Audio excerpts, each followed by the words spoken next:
काही गोष्टी आपल्याला सांगाव्या लागतील. 2019 मध्ये निवडणूक झाली.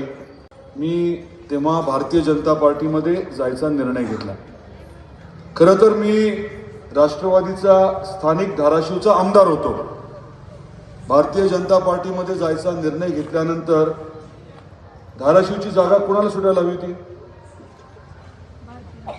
मी काय म्हटलं कळालं का? मी इथला सिटिंग आमदार होतो, मग जागा कोणाला सुटायला हवी होती? स्वाभाविकच भाजपला सुटायला हवी होती. परंतु आपल्याकडचे काही बांधव नेहमीच्या पद्धतीने त्यांनी रडारडी केली आणि मग उद्धवजी म्हटले की ही जागा भाजपला सोडायला आम्हाला जरा अडचण आहे.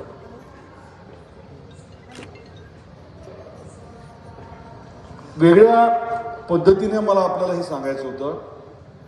ते म्हणजे मी मानतो की आई तुळजाभवानीने मला आवर्जून सेवा करण्याची संधी दिली आणि मला तुळजापूरला बोलवलं. तुळजापूरला गेल्यानंतर तिथला आमदार म्हणून काम करत असताना मी काही आपल्या धाराशिवलाही विसरलो नाही, कळंबलाही विसरलो नाही आणि आपल्या पूर्ण जिल्ह्याला देखील विसरलो नाही.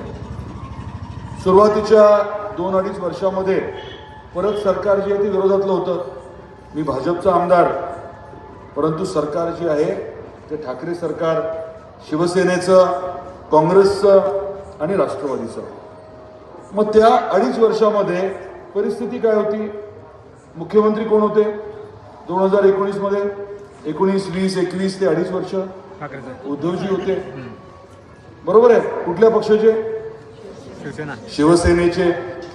आणि आपले पालकमंत्री कुठल्या पक्षाचे होते तेव्हा? आठवतं कोण होतं? शिवसेनेचे. आणि खासदार आपले कुठल्या पक्षाचे होते? शिवसेनेचे. आमदार कुठल्या पक्षाचे होते? चौघाचा चौघ सत्ताधारी.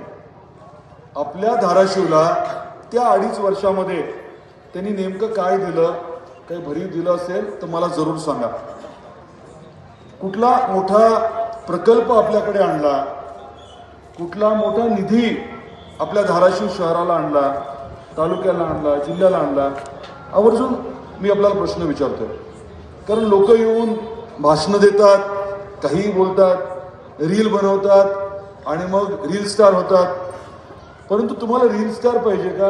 आमदार, खासदार, नगरसेवक? उद्या ताई रील स्टार झाल्या आणि काहीच काम केलं नाही, चालेल का तुम्हाला? कोणालाही होता येईल ना रील स्टार.